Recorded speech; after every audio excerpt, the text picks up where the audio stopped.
Good morning dear students, शुभ प्रभात।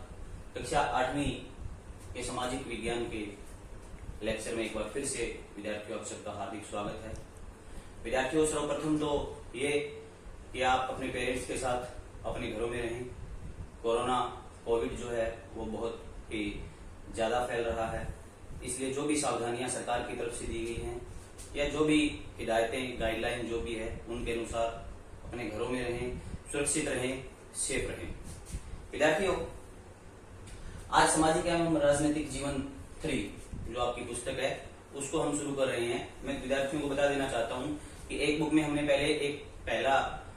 दूसरी जो book है इसकी, उसमें हमने संसाधन, ज्योग्राफी की जो बुक है उसमें संसाधन नामक जो अध्याय है वो हमने कर लिया है, लेकिन जो कुछ बच्चे उस समय क्लास के अंदर अनुपस्थित थे, तो मैं आपको बताना चाहूंगा कि जो संसाधन नाम का जो हमारा चैप्टर है उसे एक बार छोड़ के और यहाँ से स्टार्ट करें, वो मैं दोबारा आपको फिर से करवाऊंगा।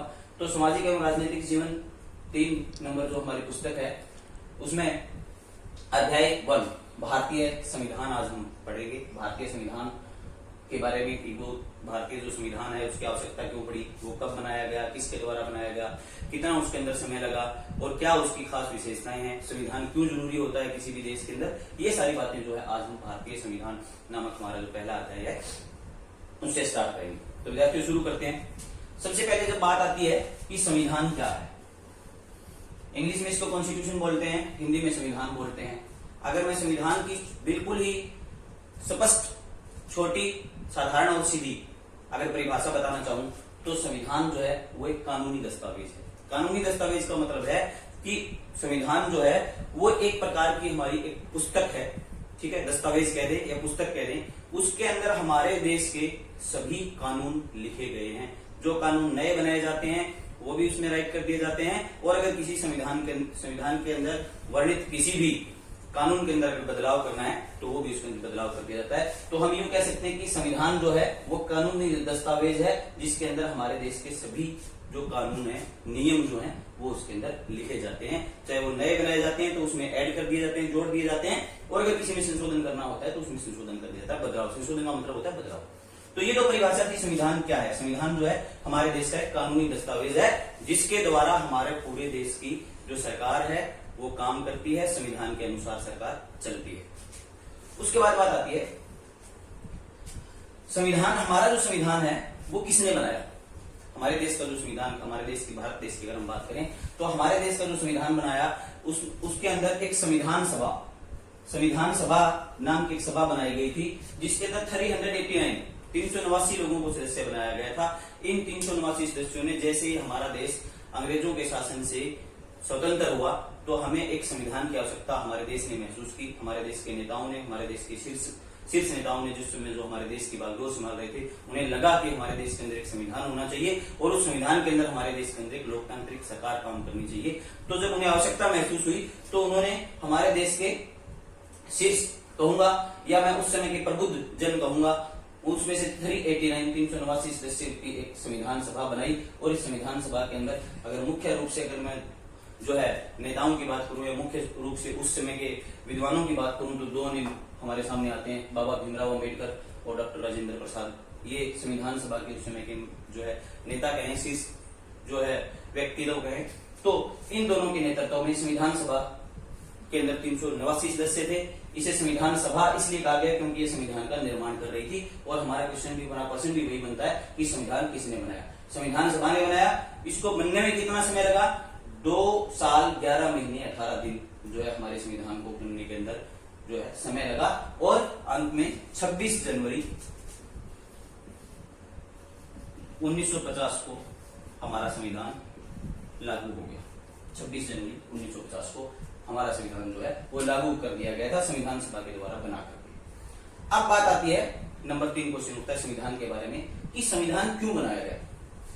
देखो विद्यार्थियों, जो भी लोकतांत्रिक देश होते हैं, लोकतांत्रिक सरकार जहां पर होती है, लोकतांत्रिक सरकार संविधान के अनुसार काम करती है। और क्यों करती है उसका कारण ये होता है कि किसी भी देश के अंदर अगर लोकतांत्रिक सरकार है और लोकतंत्र की अगर स्थापना करनी है, सभी लोगों को बराबर अधिकार देने हैं, तो वो उसके लिए एक कानूनी दस्तावेज चाहिए जिसका नाम मैंने आपको पहले बताया संविधान। संविधान के अनुसार सब लोगों को उनके अधिकार मिल सकेंगे। संविधान को अगर अपनाएगी सरकार तभी जाकर के सब लोगों के अंदर समानता आ सकेगी, किसी भी व्यक्ति के अधिकारों का हनन नहीं होगा।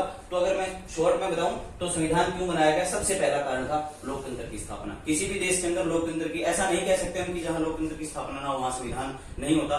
ऐसा भी हो सकता है कि किसी देशों के अंदर राजतंत्र हो, राजतंत्र के साथ संविधान चल रहा हो। जैसे हमारे एक पड़ोसी देश नेपाल के अंदर कुछ समय पहले तक वहां पर जो है लोकतंत्र था, लेकिन जो है वो राजतंत्र कहूंगा मैं, लोकतंत्र के साथ संविधान जो है राजा के द्वारा फॉलो करना। राजतंत्र संविधान है वहां, लेकिन राजा अगर उसको फॉलो कर रहा है, राजा जो है संविधान के अनुसार काम कर रहा है, तो वो राजतंत्र होता है, वो लोकतंत्र नहीं होता।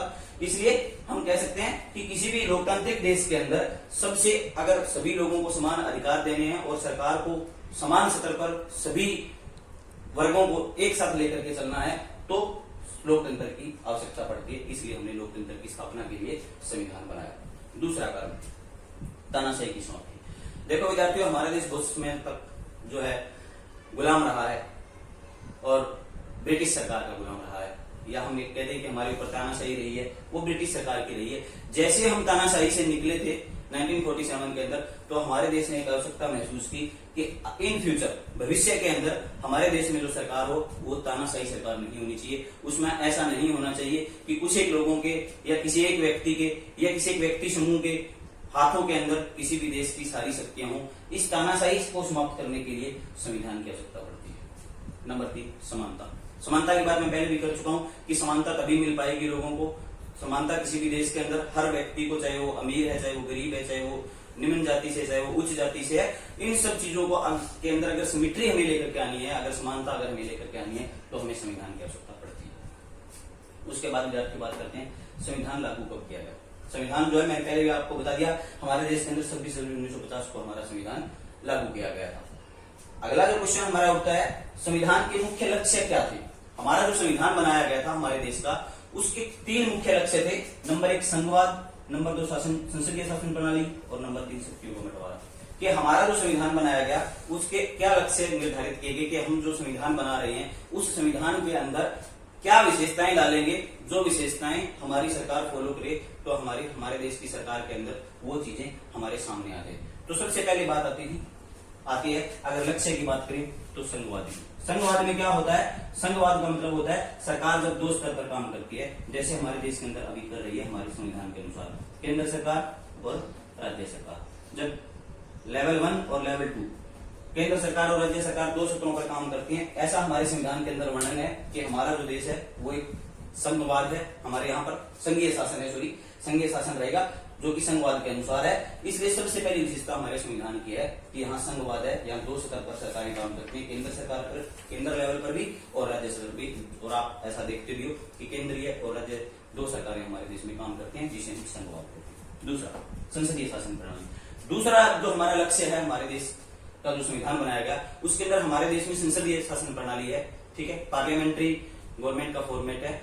संसद जो है, संसद के अंदर 2 सदन है, जैसा कि आप सबको पता है हमारे देश का जो संसद है वो दिल्ली में स्थित है। और हमारे देश के संसद के अंदर जो संसदीय शासन प्रणाली है उसके अंदर 2 मुख्य रूप से सदन रहते हैं। ठीक है, एक लोकसभा और एक राज्यसभा।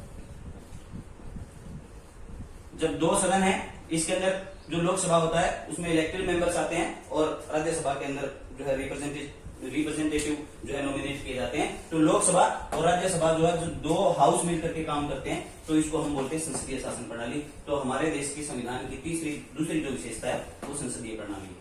नंबर 3 आता है शक्तियों का बंटवारा। फिर वही बात आती है कि मैंने बताया था कि हमारा देश बहुत लंबे समय तक तानाशाह लोगों का शिकार रहा है, तानाशाह लोगों का गुलाम रहा है। तो उस चीज को बदलाव करने के लिए तो हमने सबसे पहले जो है संविधान बनाने की बात सोची थी हमारे देश के नेताओं ने।